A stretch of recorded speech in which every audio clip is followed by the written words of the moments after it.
इंदौर के नंदानगर से पार्षद, विधायक, राष्ट्रीय महासचिव और पता नहीं कितनी सारी जिम्मेदारियां। असंभव हमारी डिक्शनरी में कुछ भी नहीं। राष्ट्र देवो भव वही देवता है, उसको देवता की तरफ पूजा। इंदौर का आज जो सिनेरियो हम देखते हैं कि cleanest city of the India है, कब इसकी शुरुआत हुई? इंदौर का बच्चा पूछेगा वेयर इज डस्टबिन। लक्ष्य अगर आपके पास सही है फिर आपको कॉलेज में जो आपका क्लोज नेट सर्कल है वो आपको बॉस के नाम से जानता है, ऐसा क्यों? गोलियां चली, बम फेंका, काम करने जाओ तो ये मान के चलो कि आप युद्ध लड़ने गए हैं। 16 साल तक आपने अन्न नहीं खाया, क्यों? हमारा युवा अध्यात्म से दूर हो रहा है। आत्महत्या हमारे देश के अंदर बढ़ गई, जहाँ पर हिंदुओं को मार मार के निकाला जा रहा है। वहाँ पर मुझे घेर लिया था लगभग। अगर आपको एक दिन के लिए सुप्रीम पावर दे दिया जाए तो आप पूरे देश को आध्यात्मिकता के रंग में डुबो देंगे। मुझे लगता है कि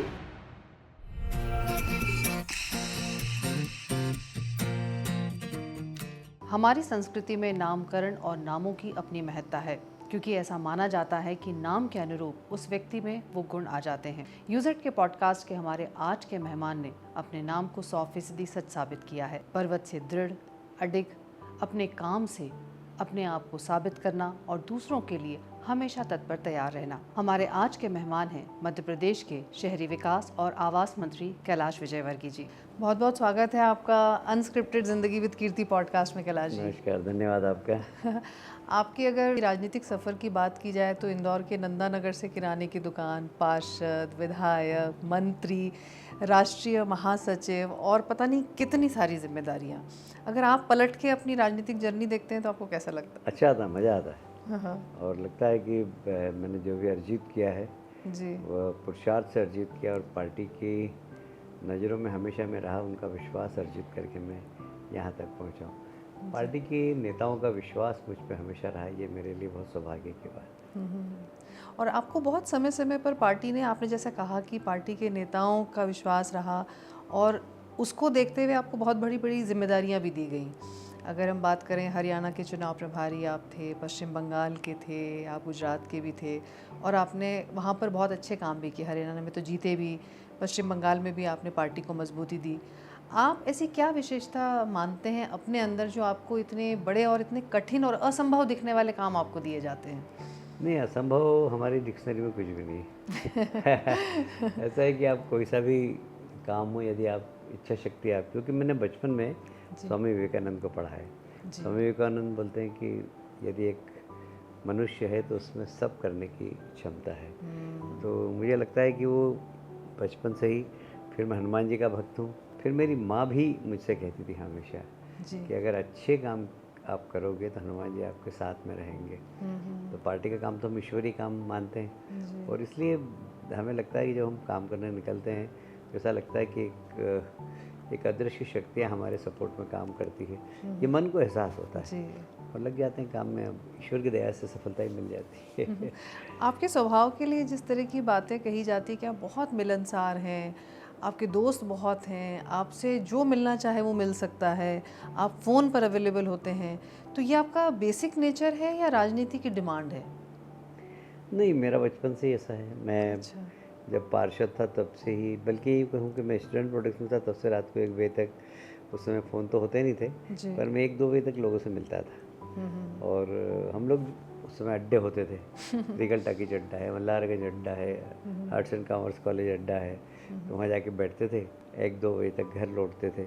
तब से आदत पड़ी हुई है, कार्यकर्ताओं की भी आदत है कि कैलाश जी 1 बजे तक मिल जाते हैं, 2 बजे तक मिल जाते हैं। तो अभी भी वो क्रम चला हुआ है कि लोग जो आराम से बात करना चाहता हो 12 बजे बाद आता है मिलने के लिए। हड़बड़ी में नहीं करना चाहते वो बात। कॉलेज टाइम की आपने अगर बात की तो कॉलेज में जो आपका क्लोज नेट सर्कल है वो आपको बॉस के नाम से जानता है, ऐसा क्यों?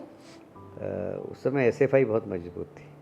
होमिदा जी इंदौर में बहुत ताकतवर नेता हुआ करते थे। स्टूडेंट फेडरेशन ऑफ इंडिया और NSUI बड़ी ताकतवर थी। हम लोग विद्यार्थी परिषद की हमने शाखा समझ लीजिए कि प्रारंभ करी थी, तो बड़ी मारपीट करते थे हमारे साथ वो। तो फिर हमको भी उनका जवाब उससे देना पड़ता था। तो वो जब से वो जो बॉस बोलना चालू हुआ तो आज भी पुराने लोग जो मिलते हैं कॉलेज के वो बॉस ही बोलते हैं। मतलब आपके निडर व्यक्तित्व या निडर आपकी जो क्वालिटी, निडरता, उसके कारण शायद आपको बॉस कहा जाता है, लीडरशिप क्वालिटी के कारण? अब पता नहीं क्यों कहा जाता, पर हाँ, ये बात है। मेरा निकनेम जो मेरे पुराने साथी हैं वो बॉस के नाम से कहते, और अभी भी बच्चे वगैरह सब बॉस जा रहे हैं, बॉस जा रहे हैं। वो एक बार अगर चल गया नाम तो फिर वो दूसरी पीढ़ी, अब तो तीसरी पीढ़ी भी 8-9 साल के कैलाश बोस जा रहे हैं। नहीं, आपने इसको जिया है। आई थिंक ये जो एक पदवी है या नाम है, आपने अपने व्यक्तित्व और अपने काम से इसको जिया है शायद, बस, तभी लोग अभी तक भी बोल रहे हैं। हाँ जी, हाँ जी, हाँ जी। कैलाश जी, आपने अपनी जो राजनीति है वो संगठन से शुरू की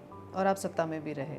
दोनों में क्या आपको अंतर लगता है कि सत्ता की राजनीति और संगठन की जो काम करने की शैली है, कितनी भिन्नता है दोनों में? देखिए, कोई भिन्नता नहीं है। अच्छा। आपके पास लक्ष्य सामने होना चाहिए, ये लक्ष्य मेरा। पार्टी का काम करना भी, पार्टी का विस्तार करना मतलब समाज के अंदर हमारी विचारधारा को फैलाना।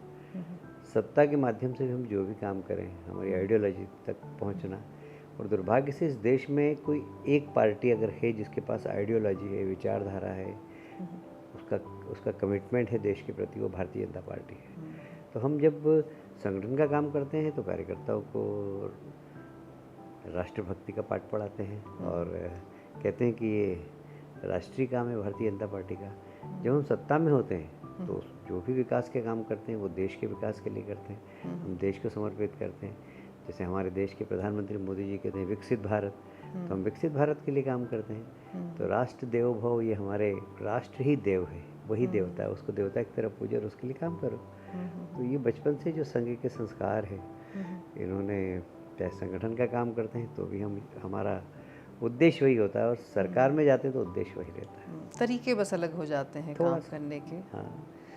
आपने भी एक बड़ी अच्छी बात कही कि शायद देश में एक ऐसी ही पार्टी है जिसकी एक बहुत ही क्लियर विचारधारा है, लेकिन ये विचारधारा तो मुझे लगता है कि बहुत पहले से ही रही, लेकिन अभी हम देखें अगर आज के सिनेरियो में, तो ये विचारधारा इतनी ज़्यादा लोगों को क्यों प्रभावित कर रही है कि दूसरी पार्टी के लोग भी अपनी पार्टियों को छोड़ करके बीजेपी ज्वाइन करना चाहते हैं, जो सेलिब्रिटीज़ हैं उनको भी एक बीजेपी ज्वाइन करने का चाम है। तो अचानक ये क्या बदलाव हुआ इस विचारधारा में, क्योंकि विचारधारा तो पहले से थी? देखिए, विचारधारा और लीडरशिप, मुझे लगता है कि जब अटल बिहारी वाजपेयी जी थे तब भी हमारे पास सेलिब्रिटीज़ बहुत आई हैं, अडवाणी जी थे तब भी हमारे पास सेलिब्रिटी बहुत आई है, क्योंकि आइडियोलॉजी और लीडरशिप। और मोदी जी के बाद तो एकदम लगातार बाढ़ सी आ गई है कि देश भर के नेता, देश भर के जितने भी टॉलीवुड बॉलीवुड के सब स्टार हैं, सबको लगता है कि कोई देश के लिए काम कर रहा है तो वो है मोदी जी। और मोदी जी ने एक बड़ा विज़न रखा है देश के सामने, और देश के जनता को भी एक जवाबदारी दी है कि हमको विकसित भारत बनाना है। जब हमारी देश की स्वतंत्रता के 100 वर्ष हो जाएं तो हमें एक मजबूत भारत बनाना है, उसमें आपका कंट्रीब्यूशन क्या होगा, ये सबको जवाबदारी देते। लोग सोचते हैं कि मैं क्या कर सकता हूँ देश के लिए, ये बहुत बड़ी बात है। इस भावनाओं को जगाना, मैं समझता हूँ यही लीडरशिप है, और ये मोदी जी में है। आप जब पश्चिम बंगाल के आप जब चुनाव प्रभारी थे उस वक्त एक, जैसा कि आपने कहा भी कि आप हनुमान जी के भक्त थे और आप ईश्वर, अपने काम को ऐसा लगता है कि कोई अदृश्य शक्ति आपके साथ है और आपको काम करने के लिए प्रेरित कर रही है, जिसको कहते हैं कि साक्षात्कार करना, ये आपने पश्चिम बंगाल की घटना के दौरान किया होगा। हाँ, मैंने देखा जो आपने कहा था, तो क्या थी जो वो जो मुर्शिदाबाद आज की तारीख में दंगाग्रस्त है, जहाँ पर हिंदुओं को मार मार के निकाला जा रहा है, वहाँ पर मुझे घेर लिया था। लगभग 2000 के आसपास अल्पसंख्यक होंगे। कर्फ्यू लगा था। हमारे बहुत सारे ऐसे हमारे हिंदू भाई थे जो जिनके मकानों में आग लगा दी थी, वो जंगल में भाग गए थे और सरकार उनकी कोई संरक्षण नहीं दे रही थी। उनके बच्चों के साथ वो जंगलों में थे और वहाँ से उन्होंने फ़ोन किया। दूसरे दिन उन्होंने फ़ोन नहीं कर पाए क्योंकि उनका फ़ोन डिस्चार्ज हो गया। अब उनके पास जंगल में ना खाने को ना पीने को। तो मैं वहाँ जा रहा था। वो जंगल बांग्लादेश की सीमा के पास लगा हुआ था। मैंने डीजी को बोला, एसपी को बोला, सबको बोला कि भाई हमारे जो लोग हैं उनको आप देख। बोले कुछ नहीं, आप अफवाह फैला रहे हैं ज़बरदस्ती। कुछ नहीं। मैंने कहा ठीक है, मैं खुद जाकर देखता हूँ। मैं जाने लगा तो मुझे घेर लिया वहाँ पर और पुलिस भी खड़ी रही थी, मुँह देखती रही। अच्छा, कोई उनकी तरफ से कोई हाँ, कुछ नहीं। पुलिस तो बल्कि एक तरीके से उनको मदद ही कर रही थी, सपोर्ट कर रही थी। फिर मैंने बाय द वे गृह मंत्री जी को फ़ोन किया। मैंने कहा ऐसी बात है, मुझे घेर लिया 2000 लोगों ने। लेकिन वो भी कॉल आपका शायद हनुमान जी की कृपा से लगा, क्योंकि सबके नेटवर्क चले गए थे जहाँ तक मुझे ध्यान है। हाँ, उस समय क्योंकि कर्फ्यू लगा हुआ था और सारा इंटरनेट बंद था।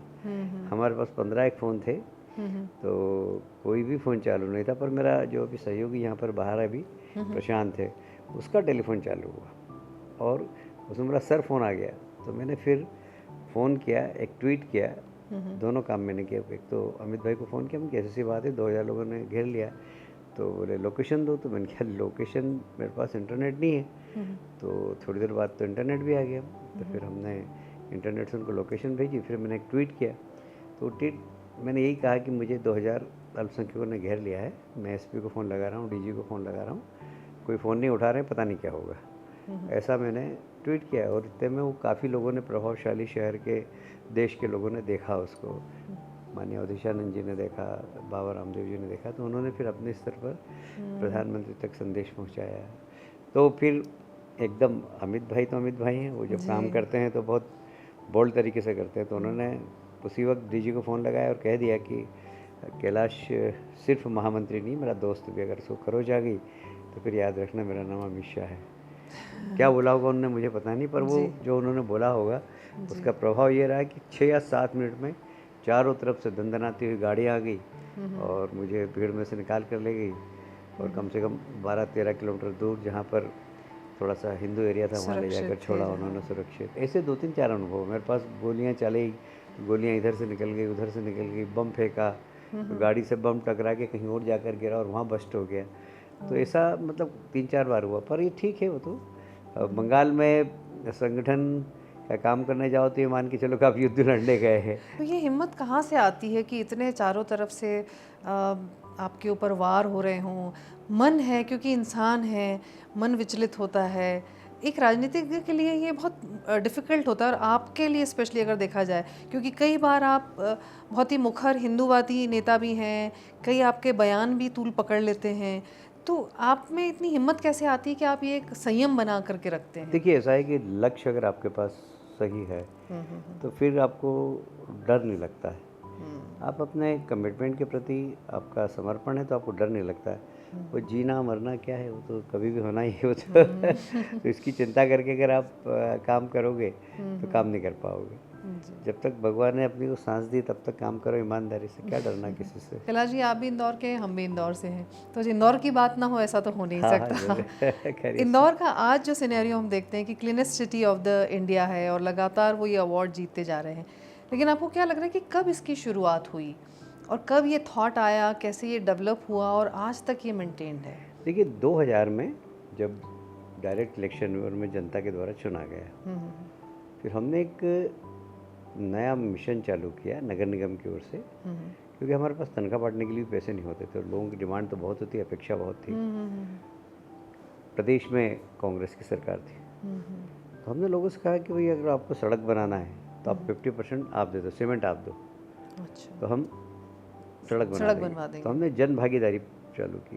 तो इंदौर में उस जमाने में लगभग 150-200 करोड़ की जन भागीदारी से हमने काम कराया उस समय, जब आपके कम से कम आज के तो 1,000 करोड़ के होंगे काम। तो ये सड़कें बनवाई थी हमने पूरे इंदौर के अंदर।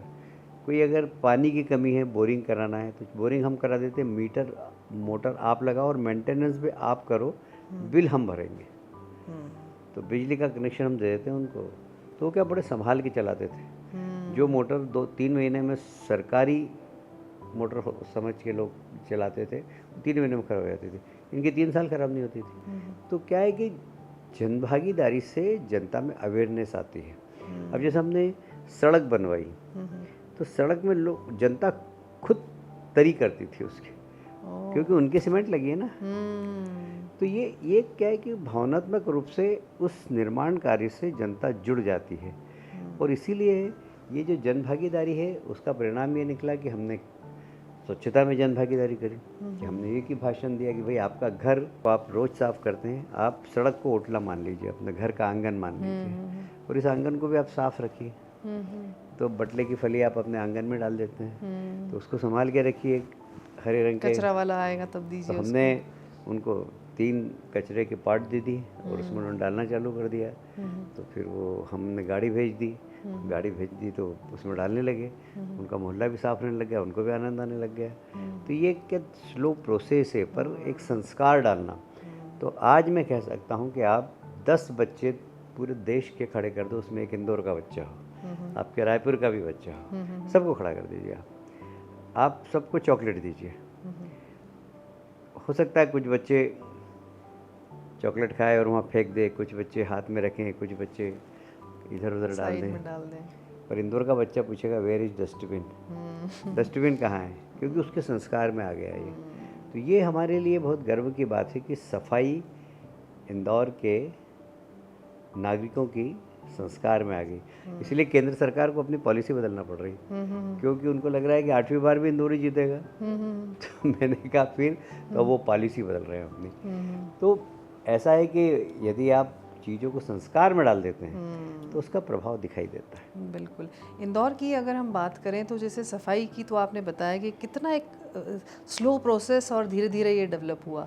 इंदौर में ही शायद इंडिया की सबसे टॉलेस्ट हनुमान जी की मूर्ति भी है। हाँ। जो आपने गोमटगिरी के पास एक पहाड़ पर, पित्रेश्वर पहाड़ उसको शायद कहा जाता है। पित्रेश्वर धाम है उसका नाम जी। उसकी भी कुछ कहानी और वो शुरुआत भी आपने की थी। मैं जब मेयर था तब एक वर्ल्ड कॉन्फ्रेंस हुई थी वास्तुविदों की। तो एक मलेशिया के एक वास्तुविद आए थे, हमारे मित्र हैं पंकज अग्रवाल जी, उन्होंने करवाई थी। तो वास्तुविद बोले जिस प्रकार व्यक्ति का वास्तु होता है, ऐसे मोहल्ले का भी वास्तु होता है, वैसे शहर का भी वास्तु होता है, वैसे देश का भी वास्तु होता है। तो मैंने कहा भाई हमारे शहर का वास्तु बताओ हमको। तो उन्होंने कहा चलिए मेरे साथ। तो बोले, तो वो अपने इंस्ट्रूमेंट लेकर आए थे कुछ। तो वो पूरे इंदौर का मैंने उनको स्कूटर पे घुमाया। तो उन्होंने एक जगह रुके। तो दक्षिण साइड में उन्होंने कहा कि ये बोले कि इलाके में आपको पितरों की पूजा करना चाहिए। तो पूरे शहर का विकास होगा। तो हमने कहा ठीक है। तो हमने उस दिशा में जाके देखा तो एक बड़ा सुनसान टेकरी पड़ी हुई थी, एक बंजर। तो हमने कहा यहाँ पर हम पितरों के नाम से पेड़ लगाते हैं, और लोगों से आग्रह किया कि अपने पितरों के नाम पे पेड़ लगाइए, हम 250 रुपये आप दीजिए, हम पेड़ की संरक्षण हम करेंगे। पूरे शहर के लोगों ने अपने पितरों के नाम से, दादा माँ नाना सबके नाम से पेड़ लगाया। हमने पेड़ को संरक्षित करके रखा। 4 लाख पेड़ लगे हुए। उसके बीच में फिर हनुमान जी को बिठाया। तो वो एक धार्मिक स्थल बन गया है। लोग पितरों की सेवा भी करते हैं वहाँ के, और हनुमान जी के दर्शन भी करते हैं। तो एक नया तीर्थ स्थल बन गया वो इंदौर। तो आपको ये इनोवेटिव आइडियाज़ मतलब कैसे आते हैं आपको, ये मतलब इतना क्रिएटिव, इतना इनोवेटिव और सबको एक साथ ले करके चलने वाले, ये मतलब आपका व्यक्तित्व है या आपकी अपब्रिंगिंग? क्योंकि आपकी जो मदर हैं उनका नाम अयोध्या देवी, जिन्हें प्यार से काकी जी कहा जाता था। आप हनुमान जी के भक्त, और आपके हनुमान जी आपका संरक्षण भी करते हैं, और इतनी क्रिएटिविटी भी। तो ये सब आप मानते हैं कि ये कहीं ना कहीं जुड़े हुए हैं ये तार? देखिए मेरी माता जी भी रामायण मंडल चलाती थी। अच्छा। हाँ, और मेरे पिताजी का भी रामायण मंडल था और मेरा भी रामायण मंडल था। हम लोग गरीब लोगों के घर में भी जाकर सुंदरकांड का पाठ करते थे। सिर्फ 125 रुपया लेते थे। अच्छा। और 125 रुपया भी वो हम ढोलक वाले को देते थे, जो ढोलक बजाता था उसको देते थे।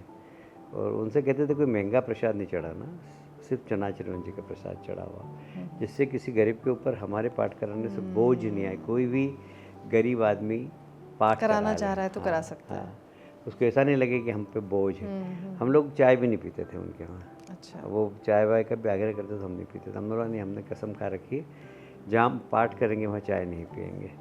तो हम पहले से ही उनको बता देते हैं। पर उनको बड़ा लगता है कि हमारे यहाँ आए, आपने 2 घंटे 3 घंटे भजन गाए और आप चाय भी नहीं पी रहे हो, पानी पिला दो आप गर्म बस, बाकी हमने नहीं लेंगे। ऐसे करके हमने बहुत लोगों को जोड़ा, और एक बड़ी यूथ की टीम हमसे जुड़ गई, महिलाओं की टीम जुड़ गई हमारी माता जी से। और उनको फिर ऐसे ही घर में संस्कार धार्मिक थे, कॉलोनी में संस्कार भी इस प्रकार के हो गए।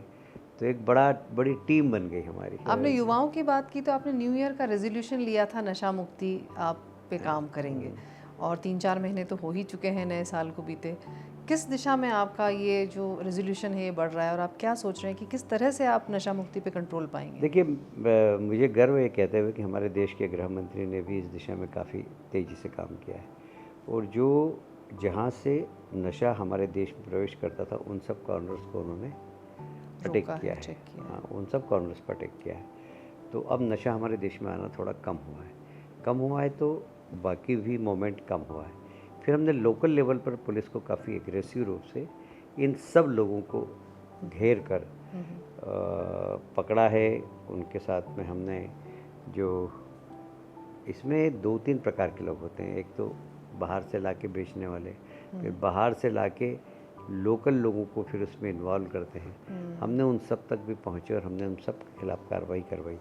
मुझे लगता है कि अब ऐसा तो मैं नहीं कह सकता कि इंदौर में नशा बिकना बंद हो गया, जो ड्रग्स था, पर हाँ कंट्रोल में है। 70% बंद हो गया, 30% अभी भी हो रहा होगा, ऐसा मैं मानता हूँ। ये बहुत ही अच्छी पहल है, क्योंकि युवाओं को अगर नशे से मुक्त किया जाएगा तो एक समृद्ध भारत की तरफ और एक स्ट्रॉन्ग कदम नहीं, हम होगा। तो कहते हैं युवाओं से कि नशा ऐसा करो जो उतरे नहीं, ऐसा नशा करना चाहिए जो जिंदगी में कभी उतरे नहीं। काम का हाँ नशा। भाई, भगत सिंह का नशा था, चंद्रशेखर आज़ाद का नशा था, नेताजी सुभाष चंद्र बोस का नशा था, स्वामी विवेकानंद का नशा था, मोदी जी का नशा है, अमित भाई का नशा है। ऐसा नशा करो जो सिर्फ देश के लिए काम करना है हमको, उतरे ही नहीं नशा, ऐसा नशा करना चाहिए। सुबह आपने नशा किया, शाम को उतर गया, कहीं नाली में पड़े हुए हो, ऐसा नशा क्या करना है? सही बात है। आई थिंक यही सोच आपकी जो है, आपने किसी एक इंटरव्यू में कहा था कि अगर आपको एक दिन के लिए सुप्रीम पावर दे दिया जाए या सुपर पावर दे दिया जाए तो आप पूरे देश को आध्यात्मिकता से के रंग में डुबो देंगे। अब क्या एक यही दिन में सोच है? एक दिन में तो नहीं होगा, पर हाँ मुझे लगता है कि एक समय था जब दुनिया में खूब आत्महत्या होती थी तो हमारे देश में सबसे कम होती थी। हमारा युवा अध्यात्म से दूर हो रहा है, आत्महत्या हमारे देश के अंदर बढ़ गई है। अब हमारा युवा अध्यात्म से दूर हो रहा है और विदेशी लोग हमारे यहाँ आकर अध्यात्म की ट्रेनिंग ले रहे हैं। मुझे कहते हुए गर्व है कि पिछले दिनों प्रयागराज में करोड़ों लोगों ने स्नान किया, पर उसमें लाखों लोग विदेश के भी आए, उन्होंने भी स्नान किया। वो वहाँ पर महीने महीने भर रहे, 15-15 दिन रहे। भारतीय संस्कृति क्या है, सनातन धर्म क्या है, इसको समझने की उन्होंने कोशिश की। वो बड़े बड़े पढ़े लिखे लोग, मिलेनियर्स लोग आए वहाँ पर और उन्होंने वहाँ पर काम किया। तो ये एक अच्छा लगा। मैं एक नाम नहीं बताऊँगा, पर एक संत के आश्रम में गया था, वो बड़े मिलेनियर्स की बेटी थी, वो भोजन परोस रही थी सबको। तो वहाँ पत्तल पे सब भोजन, अच्छा उसने पत्तल पे भोजन उसने भी किया। मैंने कहा देखो ये है भारत का सनातन धर्म कि अच्छे अच्छे मिलेनियर्स को इस प्रकार झुक के परोसना सिखाता है और ज़मीन पर बैठकर खाना सिखाता है। ज़मीन पे रहना सिखाता हाँ, है, ये ज़मीन कहें कि पे रहना धरातल एक ग्राउंडेड रहना सिखाता है। अभी फ़िलहाल में कुछ दिनों पहले एक इंदौर में रंग पंचमी का जो फ्लेवर होता है ये तो हम सभी जानते हैं, बट एक इंटरनेट पर आपकी एक शॉर्ट में हमने देखा था कि एक फलहारी बाबा के गेटअप में आप थे और आप सनातन धर्म के बारे में बता रहे देखिए, थे। तो ये क्या था ये? एक्चुअल में हमारे यहाँ अशोक चौहान करके एक हमारे कार्यकर्ता है, बहुत अच्छे नेता हैं वो हर साल बजरबट्टू सम्मेलन करते हैं 30 साल से। अच्छा। तो वो किसी न किसी को कुछ न कुछ बनाते हैं, पत्रकारों को भी बनाते हैं, सबको बनाते हैं, तो मुझे भी बनाते हैं। पर जिस व्यक्ति को जो बनाते हैं ना, उसको ये पता नहीं होता कि क्या बनेगा, क्या बनाएंगे उसको। अच्छा, बाकी लोग तो बदलते रहते हैं, मैं तब से अभी तक उनके साथ रहता हूँ। तो अच्छा, वो इनाम रखते हैं कि इस बार कैलाश जी बजरबट्टू में क्या बनेंगे, जो सही बताएगा उसको 2,51,000 का पुरस्कार। कोई सही बता ही नहीं पाता है।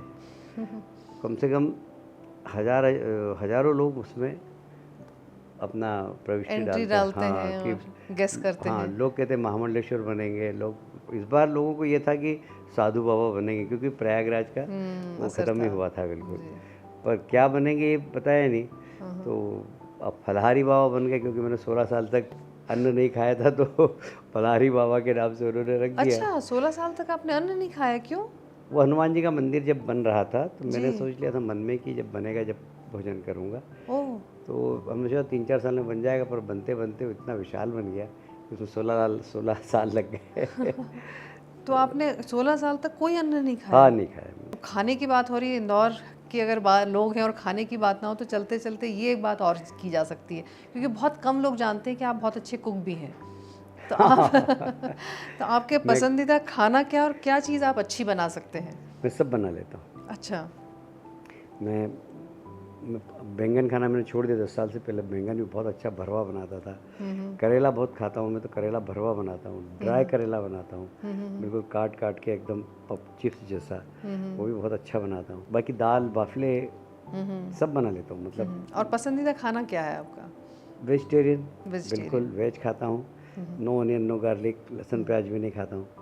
तो अच्छा है, चटनी वटनी ये वो तीखा खाता हूँ, थोड़ा सा तीखा खाता हूँ, मिर्ची खाता हूँ, अच्छी मीठा भी खाता हूँ, पर मीठा कम कर दिया, क्योंकि उम्र के साथ समझौता करना चाहिए आपको। नहीं कैलाश जी, आपकी जो ओजस है, आपकी जो एनर्जी है, उसको देख के बिल्कुल उम्र की तो बात सामने नहीं आती। और आप करेले की बात कर रहे हैं कि आपका करेला आप बहुत खाते हैं, लेकिन आप में बहुत मिठास है, इसलिए मीठे खाने की आपको ज़रूरत नहीं है ज़्यादा। थैंक यू जी। बहुत बहुत धन्यवाद कैलाश जी, आप मतलब इतने कम समय में भी आपने अपना समय दिया और हमारे इस प्रोग्राम में मुझे भी आए, अच्छा तो लगा, आपका आपने अच्छे प्रश्न पूछे, जी लोगों की जानकारी भी लोगों को मिली होगी कुछ, जी जी। तो आपको धन्यवाद बहुत बहुत। आज के इस पूरे कॉन्वर्सेशन में जो हमने बात की कैलाश विजयवर्गीय जी से, इससे एक बात समझ में आई कि राजनीति सिर्फ पोजीशन या पावर के लिए नहीं है। अगर आप समाज और देश के लिए दिल से कुछ करना चाहते हैं, सेवा करना चाहते हैं, तो राजनीति एक बहुत अच्छा जरिया हो सकता है। यूजेड के पॉडकास्ट के माध्यम से हमारी भी ये कोशिश रहती है कि हम आपको बेहतर कंटेंट दें जिससे आपकी लाइफ में कुछ वैल्यू ऐड हो। नेक्स्ट एपिसोड में फिर होगी मुलाकात। Till then take care and bye.